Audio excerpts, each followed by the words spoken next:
Yeah, well, Mal, of course, is from theatre, I think, Country Queensland, and grew up to be one of the best stroke makers the game has seen. And I remember when I was touring, and I'll get back to the early days, but when I was touring the great Pancho Gonzalez, that many that know tennis would recognise his name, he spoke to me one day when I saw him, and he said, "What's Mal doing these days?" And I said, "Well, he's got a squash centre in the Grange." He said, "One of the greatest hitters of the ball ever saw." And that's all he said, and walked off. And he was a quiet man. But yeah, you're probably wanting to know what this chair here, it is one of the linesman's chair which used to be used at Fruit Park, Milton during the championships, state and international and Davis Cup matches. Very comfortable chair, and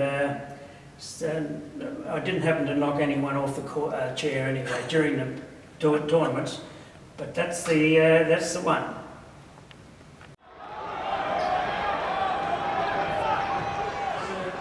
The interesting thing is that Queensland has produced all these players. One of the things I find amazing is that Mal Anderson, another one, US Open champion, is how most of these champions tended to come out of the bush in Queensland. Yeah. You know, Mal came from Theodore up near Rocky, Rod Laver from Rockhampton, Daphne Fancutt from Monto near there, Roy from Blackbutt on the dairy farm.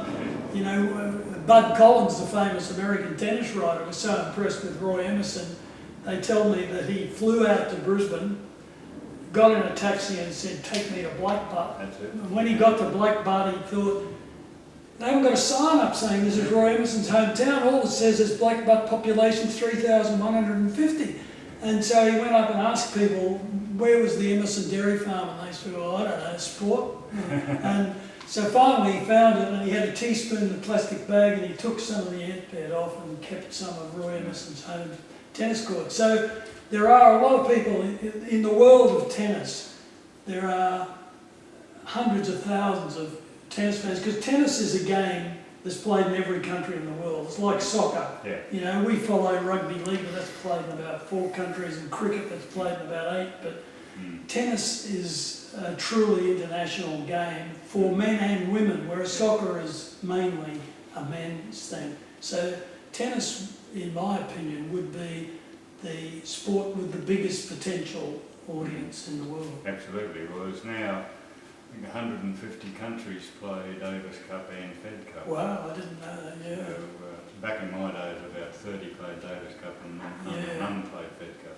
I was really annoyed when the columnist in The Australian wrote that back when Australia used to win Grand Slams, tennis was actually only a Commonwealth sport, but hadn't you heard of Petrangeli and Sorolla and you know, all the bloke who beat you in the French, Santana, who beat Emerson in the Davis Cup and won Wimbledon. You know, there were so many. I used to wonder why Kenny Fletcher got beaten, because we were friends as boys, and he was such a good. He beat everyone here, love him. And then when I went overseas with him, Gazi Oric of Poland came out to play, and, you know, Ballon, 6'2", and Metrovelli of Russia, and then Gulius of Hungary. He was the Nadal of his day. Yeah. He was about that wide and covered in black hair and could run all day and all night. And Kenny was going to play him in the French and in the quarterfinals, and Martin Mulligan, who was a great clay court player, walked through, and I was standing in the dressing room with Ken. Ken said, Ken had beaten the 2 German champions, Bungert and Budding, and they looked like Olympic athletes, and I was surprised. He said, Martin, I've got to play Istvan Gulius. How do I beat him? And Martin said, "Don't ask me, Fletch, I can't beat him." And then Tony Roach beat him. Yeah. You know, I don't know why. Roach had more of that stick-at-itness than even Mulligan, and Ken never had it. So Ken led Gulius then 6-1, 5-2, but couldn't keep it up. And of course, the other thing is that we're talking about changes in a different interview.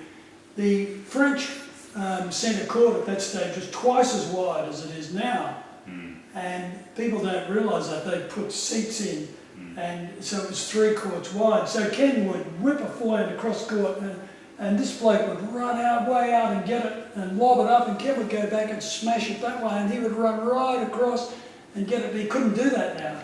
And where Ken loved to play was on court 1 in the French, where he played Pietrangeli, the great French Open winner, the Frenchman. And Ken, after losing the first set, beat him Love 1 and 2, and I said, you know, Stolly said Pietrangeli will win this tournament, and you've thrashed him. And Ken said, well, it's a tight court, like my court I learned on the back at home, and he can't run off to the side too far, so I can kill him. So there were, let me tell that columnist, there were a lot, every tennis player in the world, even in the 50s and the 60s, had champions, and they were like Olympic sportsmen. Yeah, exactly. Thank you, Ashley. Thank you. Good. Send my comments to the Lord Mayor. You may be interested in the background is a portrait painted of my husband, Don Cameron, former MP of several seats. And I hope you've enjoyed this episode of Fruit Park YouTube. And I know that there'll be many more interesting things coming out of all of this, and I'm very proud to be a part of it all. Thank you.